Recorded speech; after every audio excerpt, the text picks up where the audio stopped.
O Anticristo, poder oculto por trás da nova ordem mundial, de Rob de Ruyter. Rob de Ruyter nasceu em 6 de março de 1951 na Holanda.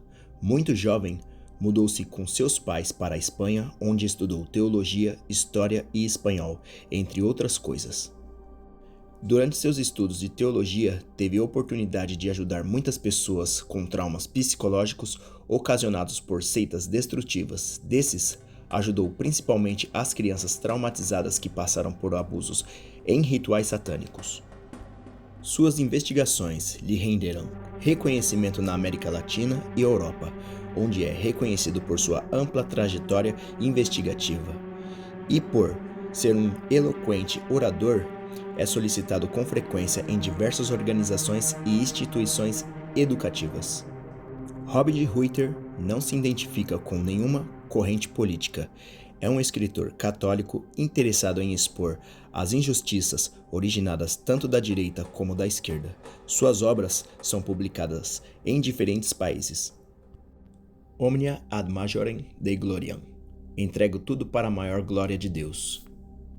Não tenhais cumplicidade nas obras infrutíferas das trevas. Pelo contrário, condenai-as abertamente. Efésios 5:11. Capítulo 1. Mãos invisíveis que movem os cordéis dos céus. Por trás da derrocada do comunismo europeu e do fim da Guerra Fria, houve um momento em que alguns pensaram que a paz estava mais próxima do que nunca. Mas foi só uma esperança. As crises mundiais não desapareceram.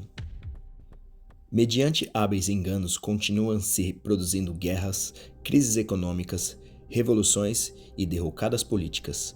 Parece que são organizadas para manter os assuntos humanos em um estado de ebulição, de transtorno, de instabilidade e temor. Embora o século XX tenha sido, em geral, um período de melhora social, a sociedade está se deteriorando em uma escala nunca antes vista.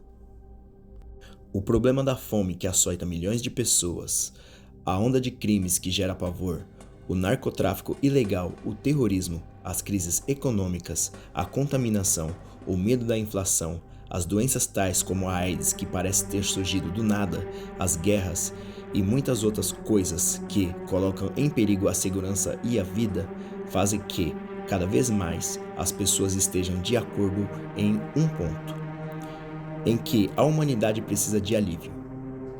Muitos se interrogam: como chegamos a essa situação? Até onde vai este mundo? O que nos reserva o futuro?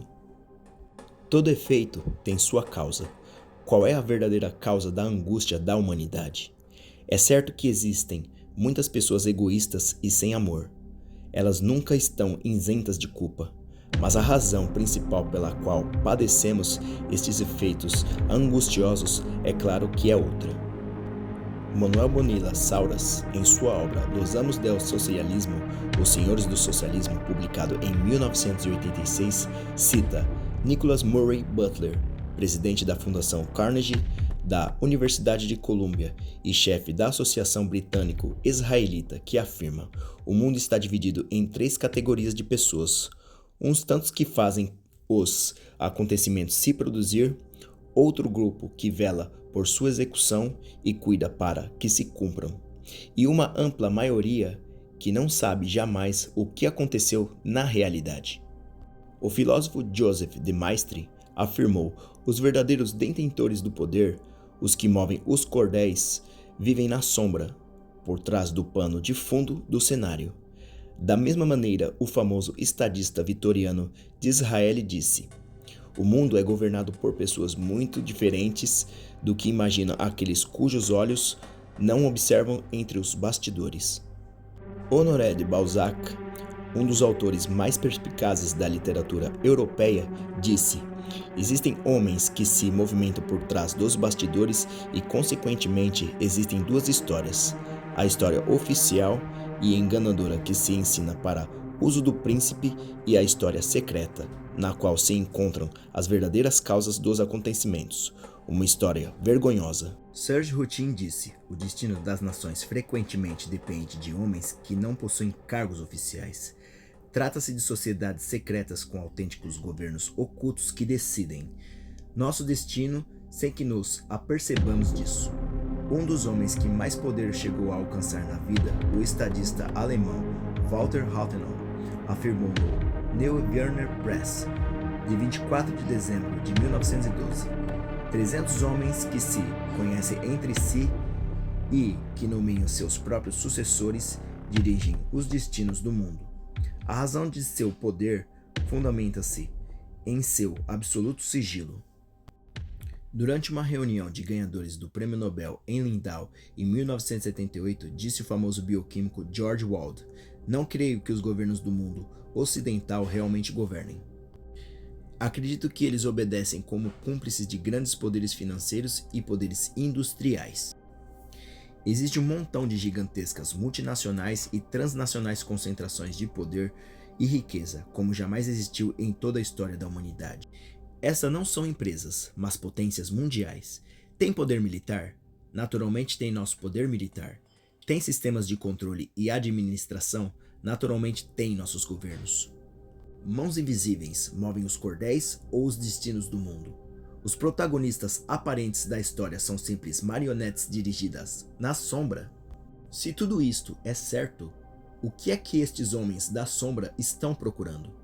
Como o leitor verá mais adiante, os mestres secretos do jogo estão usando a violência crescente, os conflitos, as guerras, a fome, a economia global que desaba e a ameaça ao meio ambiente, coisas que eles mesmos estão causando em grande medida para arrastar a população para uma nova ordem mundial, a saber, uma ditadura mundial com um só parlamento, um só exército, uma só religião anticristã e um só líder mundial. Um governo mundial com uma sociedade que funcione mediante a computadores, um planejamento econômico central e um controle total sobre as famílias e as crianças, etc. Os superiores invisíveis estão produzindo intencionalmente problemas em todos os níveis. Quanto mais confusão, luta de classes, discriminação racial e guerras e tensão política internacional houver, mais fácil e mais rápido a humanidade se apronta para acabar pedindo um governo mundial. O coronel Edward Mandell House, israelita vinculado estreitamente às altas finanças e assessor do presidente Wilson, em seu livro Intimate Papers, assim falou: cria intencionalmente problemas e oferece a seguir a solução que sirva a teus objetivos. Chegamos ao fim do primeiro capítulo. Mas e vocês, analisando o mundo atual e seus acontecimentos em pauta, acreditam que realmente essa teoria se conecta com os fatos? Deixem nos comentários suas opiniões, se inscrevam, deixem seus likes e me ajudem a crescer esse canal e seguirmos para o capítulo 2. Sejam muito bem-vindos e até a próxima.